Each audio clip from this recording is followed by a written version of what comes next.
I want you to think of something that if you did it consistently, it would make you happier. Not something that not if you got more money, but a habit that if you did consistently, you would be happier. So the first thing that comes to my mind is meditation. We know that meditation will make us happier, but often we don't do it. All right, if you had trouble with that, I want you to think of whether or not you would be happier if you were fitter. Or better yet, if you just want to be fitter. So, do you want to be fitter than you are right now? The answer is probably yes. For most of us it is. And now I want to ask, do you know how to do that? Do you know what it takes? Of course you do. Now, why don't we do it? And the answer is information is not transformation.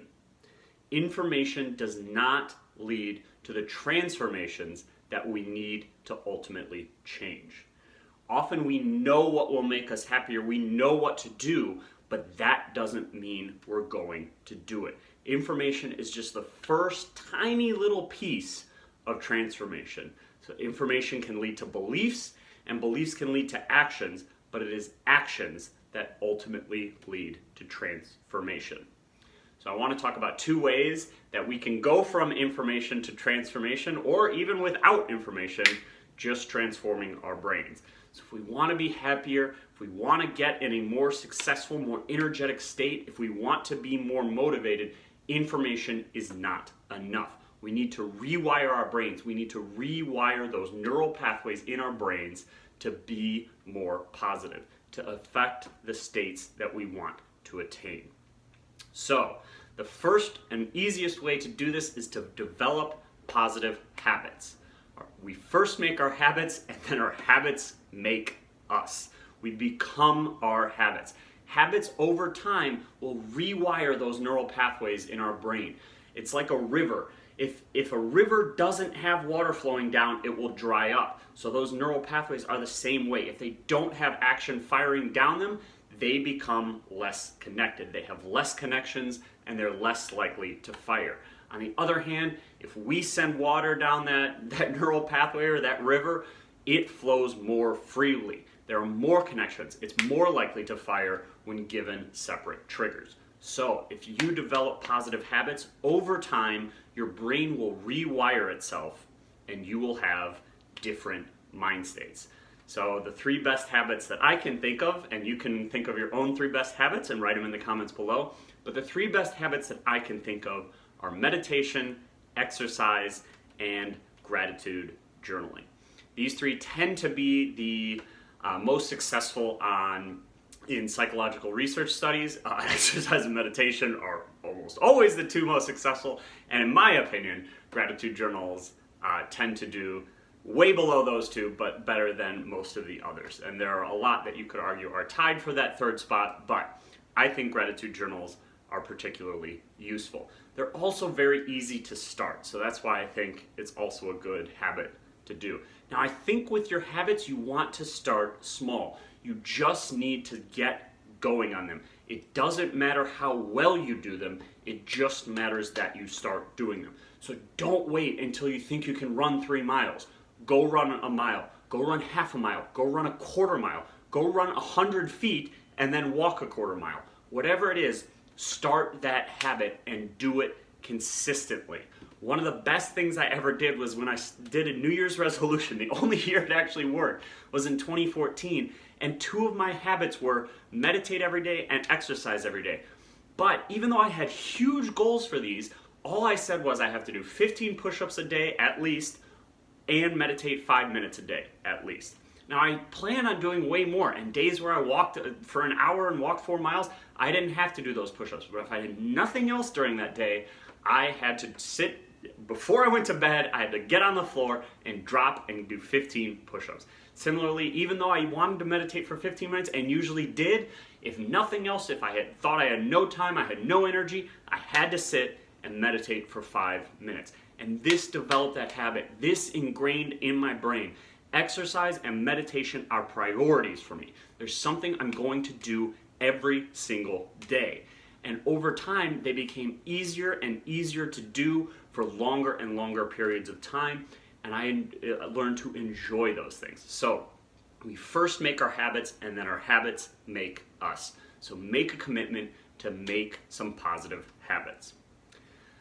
The second way that we can take action, because we're often paralyzed by inaction, we want to wait until we think we can make the right decision, right? But decisions are about decisiveness. And I read a story once about General Schwarzkopf, who is known for his extreme decisiveness, maybe even too much, but most of us are not decisive enough. And he told a story of when he was first in the army, and he was working with a general. He was the general's assistant. And they had done a 5-year research project on where they were going to put another Department of Defense office. The Pentagon had done this long study. They were deciding, well, here makes more economic sense, but here is close to where people live, and here makes more strategic sense, and this is more hidden, and blah, blah, blah, blah, blah. A million different pros and cons to each of these two sides. And a lot of people have worked really hard and worked for 5 years. And they met with the general that Schwarzkopf was working with, and Schwarzkopf knew all the pros and cons really well. He had studied them extensively. The general he was working with didn't. And about 40 minutes into the meeting, he had heard 20 minutes from each side, he said, "That one." And everyone stood up, they saluted, because that's what you do in the army. They saluted the general, and they built the base there. Later on, Schwarzkopf asked, "General, permission to speak freely, but how did you know that that's the right one? You didn't even hear all the arguments. You heard it for 40 minutes. How in the world could you tell which one was right and which one was wrong?" And the general said, "I don't know which one was right, but someone needed to make a decision. We needed to take action. We needed to get going. And we're going to find out a hell of a lot sooner whether or not that was the right place or not if we go ahead and move forward."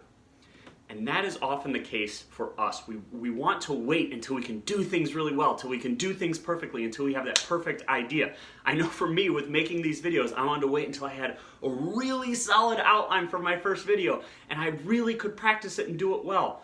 But the truth is, I learned way more from just doing it.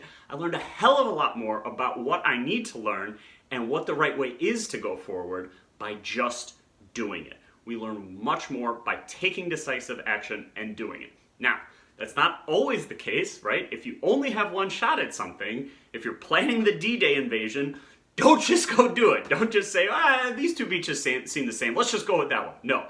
In that type of case, of course, you do need to plan very, very much. That sounded weird.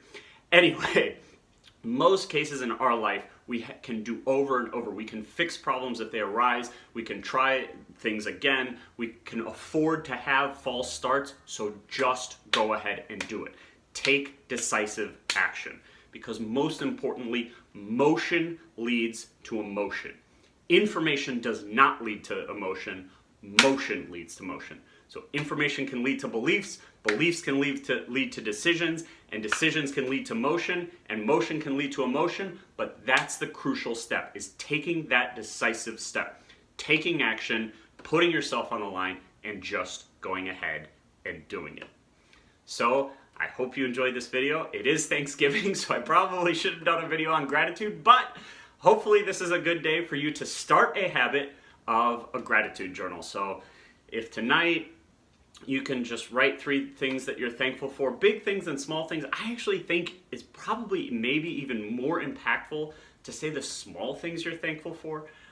Sometimes it feels a little trite when we say the big things we're thankful for, or sometimes we feel guilty about it, but we also think about the big things we're thankful for more, right? We think about family more, we think about our health more. But if you just think about, a hot shower, like how nice is that?